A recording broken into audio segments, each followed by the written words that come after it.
Saludamos en este día la presencia de la Cruz Roja en el Día Internacional de la Cruz Roja como institución de servicio en nuestra comunidad. Damos gracias a Dios por su servicio. De igual modo, el Colegio La Milagrosa cumple 210 años, que no es poca cosa. Así que vamos a darle un aplauso de felicitación a ellos.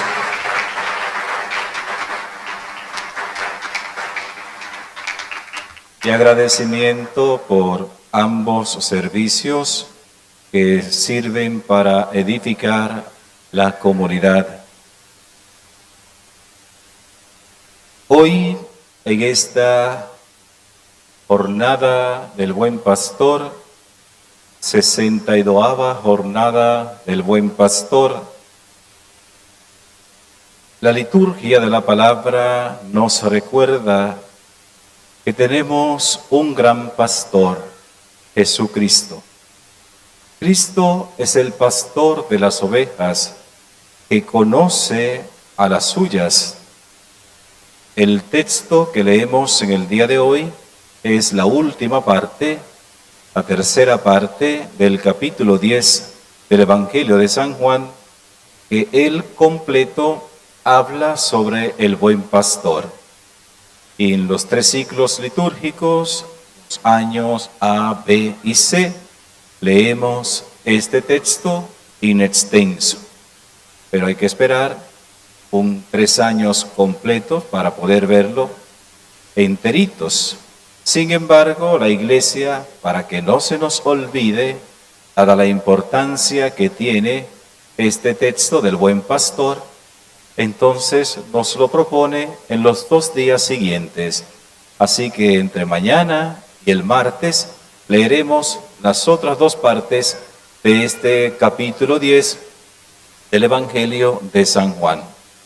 De modo que así tendremos el panorama completo de lo que significa, de lo que Jesús dice sobre sí mismo cuando se declara el buen pastor. Recordemos que antiguamente, o en el Antiguo Testamento, el Señor había prometido un pastor. Yo mismo apacentaré a mis ovejas.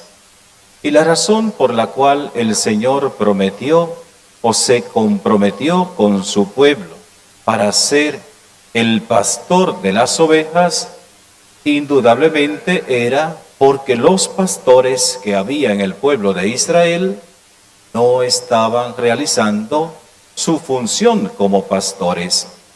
Estaban aprovechándose de las ovejas. El profeta Ezequiel, en el capítulo 34, habla de los malos pastores. Hace una denuncia de malos pastores. Y como son malos los pastores del pueblo, el Señor se compromete a Él mismo conducir a las ovejas. Jeremías también había anunciado: les daré pastores según mi corazón. Y el Señor da ese gran pastor que es Jesucristo. Este es el pastor que viene a cumplir esta promesa que Dios había hecho tantos siglos atrás. Jesucristo es el buen pastor. El buen pastor no se aprovecha solamente de la lana, de la leche, de la carne de las ovejas, sino que también está con ellas e incluso es capaz de dar la vida por sus ovejas. El buen pastor no hace daño al rebaño. El ladrón sí entra al redil para causar daño. El buen pastor no. Entra por la puerta y las ovejas lo conocen, pero también él las conoce. Las ovejas escuchan su voz porque lo conocen y no sienten miedo ante el pastor. Esas ovejas que son conocidas por el pastor, pues simplemente le siguen donde quiera que vaya. Un buen pastor se puede reconocer de una forma sencilla en la vida práctica. En primer lugar, no es el que se aprovecha de las ovejas. En segundo lugar, acompaña a las ovejas, está con las ovejas, guía a las ovejas. Cuando es necesario, va delante de ellas y ellas le siguen porque lo conocen y escuchan su voz. Pero también cuando es necesario, el pastor está en medio de las ovejas. Es lo que el Papa Francisco llamaba el pastor con olor a ovejas. Y luego, cuando es necesario, igualmente va detrás. Porque a veces hay ovejas a las cuales hay que ayudar a caminar y el pastor está para eso. Por eso el obispo, que es el pastor propio de una diócesis, y también el Papa como pastor de la Iglesia Universal, utilizan el báculo. El báculo tiene una forma. Arriba tiene el cayado, que es esa curva que tiene el báculo, que no debe ser cerrado, debe ser abierta, no como un círculo cerrado, sino casi cerrado, pero dejando un hueco, más o menos en la parte de abajo, porque eso tiene una función. Y en la punta, en la base, tampoco debe ser plana, sino un poco puntiaguda. No que pueda causar daño, pero sí que pueda dar su punchadita, más o menos en lenguaje llano nuestro. ¿Y por qué el báculo es de esa forma? La parte de puntiaguda de la base sirve para el pastor empujar a las ovejas que se quedan detrás. En ese caso el pastor tiene que ir detrás empujando a sus ovejas. Y la parte del cayado sirve para cuando una oveja se cae en un aprisco,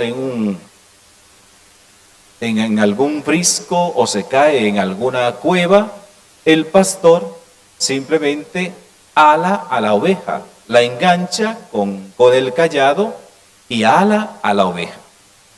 La ayuda a caminar. Esa es una forma práctica que la vida le da a la gente para hacer su labor. Y eso tenemos que hacerlo también nosotros, porque estamos llamados a ser buenos pastores. Esta jornada del buen pastor es una jornada de oración por las vocaciones, especialmente la vocación a la vida sacerdotal, a la vida consagrada, a la vida religiosa. Pero también tenemos que orar fuertemente por los matrimonios, porque si no tenemos buenos y santos matrimonios, no vamos a tener buenas y santas vocaciones en la vida de la Iglesia. Por eso todos nosotros estamos en la obligación. No es una petición, es una obligación. El Papa San Juan Pablo II escribió un documento sobre la formación sacerdotal y está inspirado en el texto que yo he citado del profeta Jeremías. Les daré pastores según mi corazón. El documento se llama Pastores Dabo Vobis. Que lo traducimos, les daré pastores. Jeremías capítulo 3, versículo 15. Les daré pastores. Y el Papa detalla una serie de elementos que tienen que ver con la formación, pero la formación sacerdotal no depende únicamente del seminario, porque si fuera así, entonces sería el seminario como una especie de laboratorio y ponemos los muchachos ahí en conserva y cuando ya están maduros los sacamos. Pues no es así. La formación depende de todo el pueblo de Dios. Todos tenemos responsabilidad en esa formación, de una u otra forma. Y cuando el Papa habla de la responsabilidad por las vocaciones, nos incluye a todos. No deja a nadie fuera. Comienza hablando del obispo, que es el responsable en la diócesis de todo lo que se hace en la diócesis. Él es el responsable, por tanto, es el primer responsable de las vocaciones.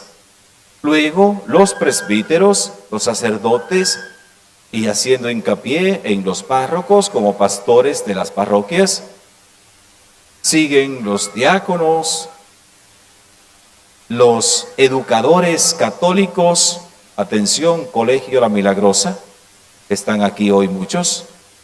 Los educadores católicos son responsables de las vocaciones.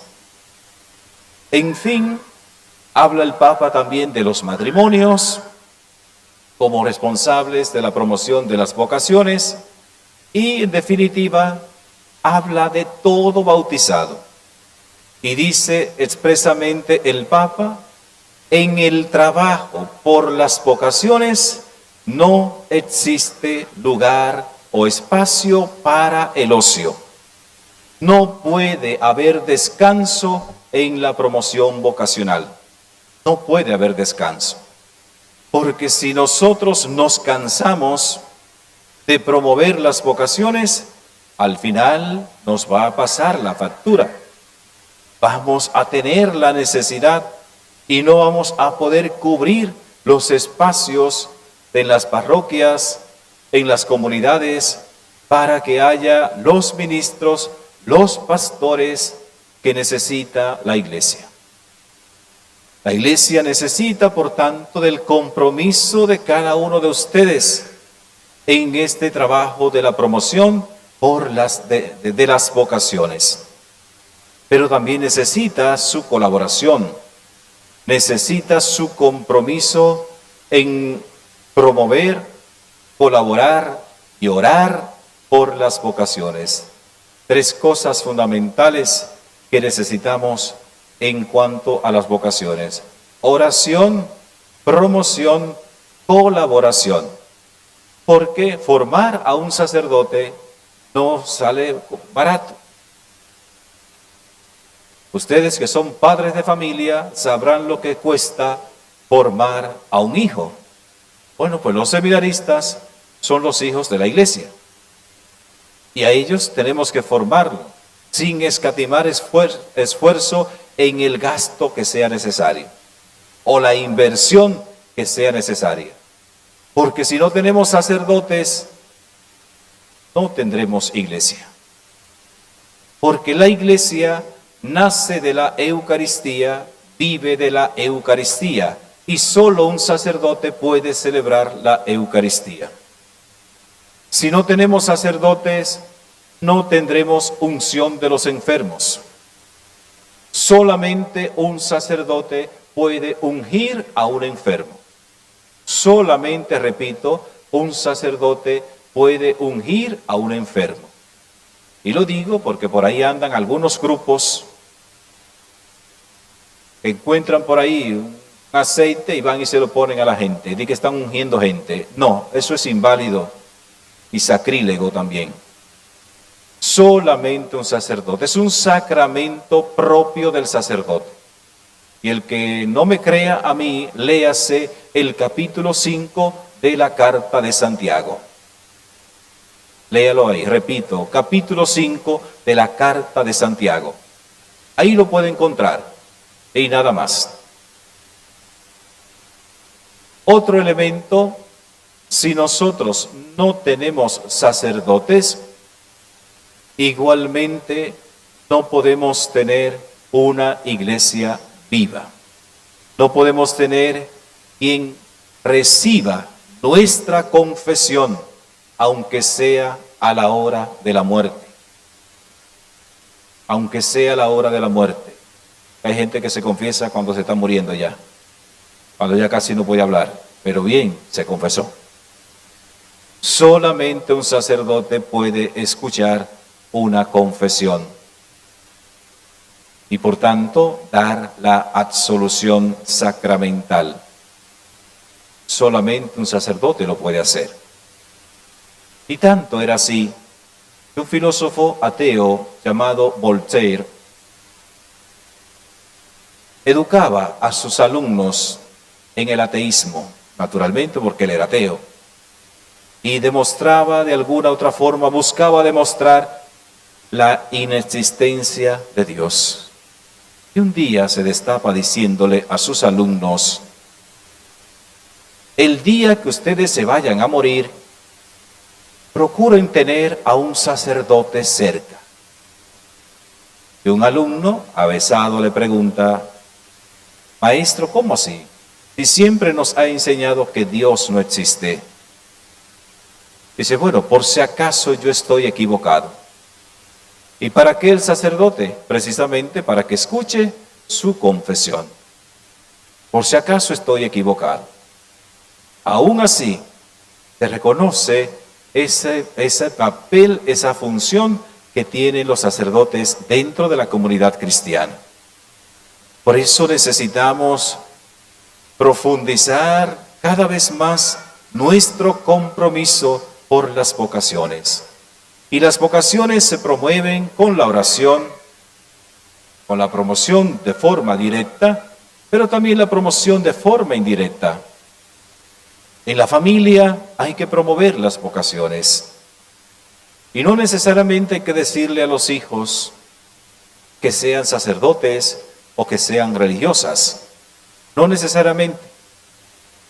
En mi caso, a mí nunca me lo dijeron.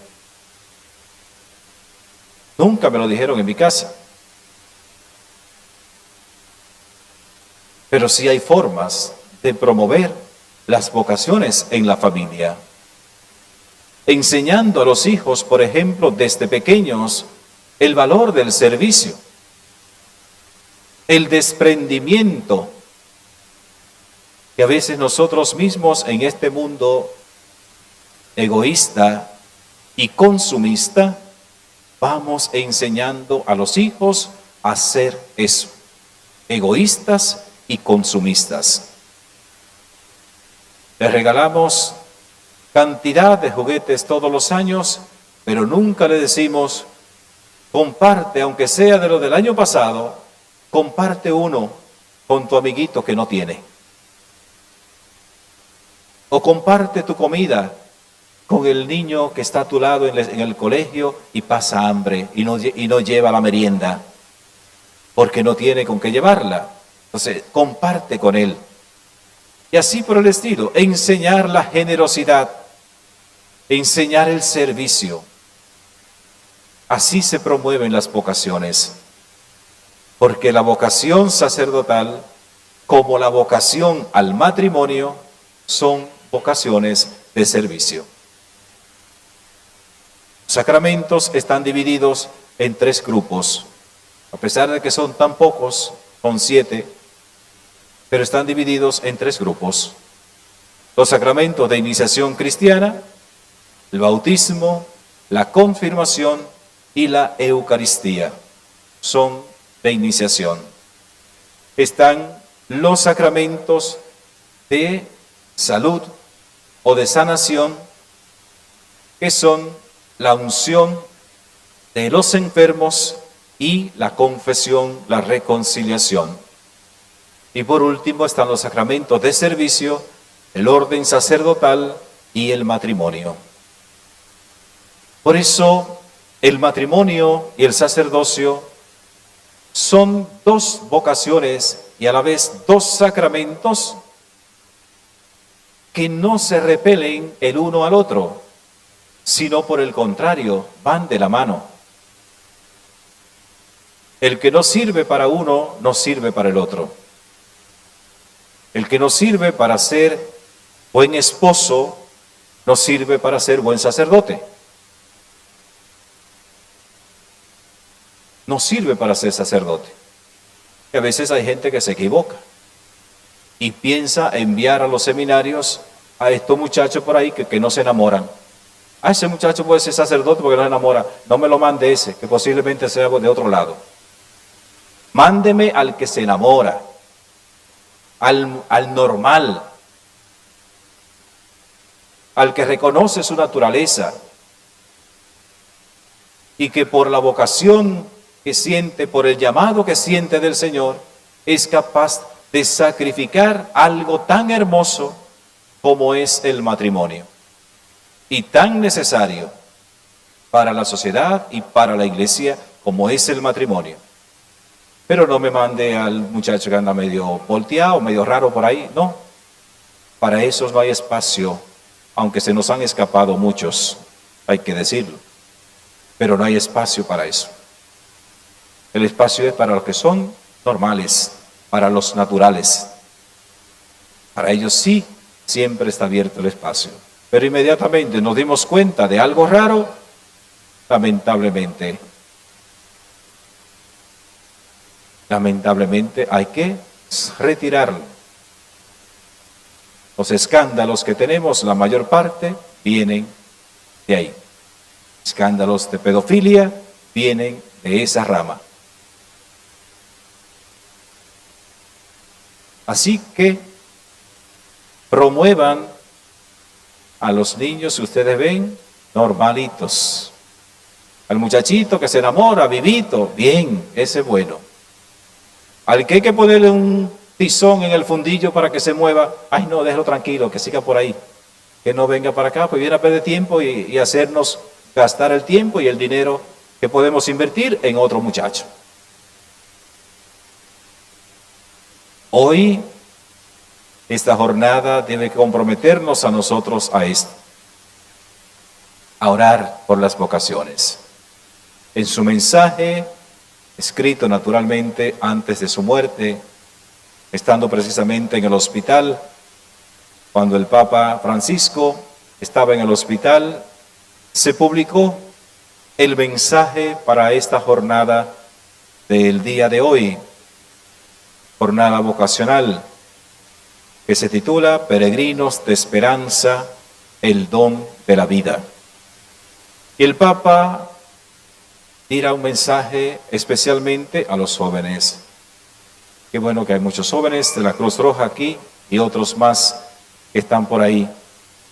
Y le dice a ustedes jóvenes, el mundo de hoy les pone muchos obstáculos, mucho ruido externo y claro está que también les lleva a un ruido interno para distraerlos y que no puedan responder al llamado del Señor.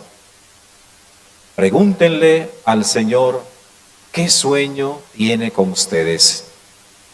Pregúntenle eso. Antes de irse a la cama, pregúntele al Señor, ¿qué tú has soñado conmigo? ¿Qué tú quieres que yo haga? ¿Dónde quieres que te sirva? Y solo hágale esa pregunta y Él dará su respuesta. Y a los padres de familia, que muchas veces se convierten en obstáculos para que los hijos ejerzan su vocación, no se lo impidan, no se lo impidan. Es lamentable ver gente que viene a la iglesia y que incluso vienen a la comunión. Y si un hijo le dice que quiere ser sacerdote, le dicen que no, porque lo que quieren es un pelotero que produce mucho dinero. Quieren un médico y si es posible cirujano que produce mucho dinero. Y queremos vocaciones que produzcan mucho dinero, porque el mundo de consumo hasta eso nos ha llevado, a priorizar el tener sobre el ser. Y cuando la vocación está ahí, no sea usted padre o madre de familia el obstáculo, porque después puede lamentarse. Y conocemos casos, varios casos en nuestra diócesis de niños, adolescentes que han querido entrar a conocer el seminario, porque no necesariamente el que entra al seminario terminará siendo sacerdote. Hay muchos que entramos para conocer, que fue mi caso, entré para conocer, no exactamente con la certeza de que iba a ser sacerdote, entré para conocer, conocí y me quedé. como aquellos 2 discípulos de Juan, vieron dónde vivía y se quedaron con él. Pues conocí y me quedé. Otros conocen y se dan cuenta que esa no es su vocación y salen. Pero es lamentable que haya padres de familia que sean católicos y que cuando un hijo le externa el deseo de conocer la vida sacerdotal o religiosa, son los primeros que le dicen que no. Y repito, conocemos casos de madres y padres de familia que luego se han arrepentido. Luego se han arrepentido. Así que no se arrepientan ustedes. Si sus hijos quieren, apóyenle. Apóyenle. Porque es una vocación para servir a todos. Para servir a todos. No a uno solo o a un pequeño grupo, sino a todos. Así que vamos a pedirle al Señor, que es el buen pastor, que nos conceda a nosotros la gracia de tener los pastores que necesitamos en la Iglesia. Oremos de modo especial en el día de hoy por el Papa León XIV, que inicia su misión como pastor de la Iglesia Universal, por nuestro obispo, por todos los sacerdotes, por cada uno de ustedes, padres de familia, que están al frente de este rebaño que es su familia, para que estén delante, en el medio o detrás, cuando sea necesario.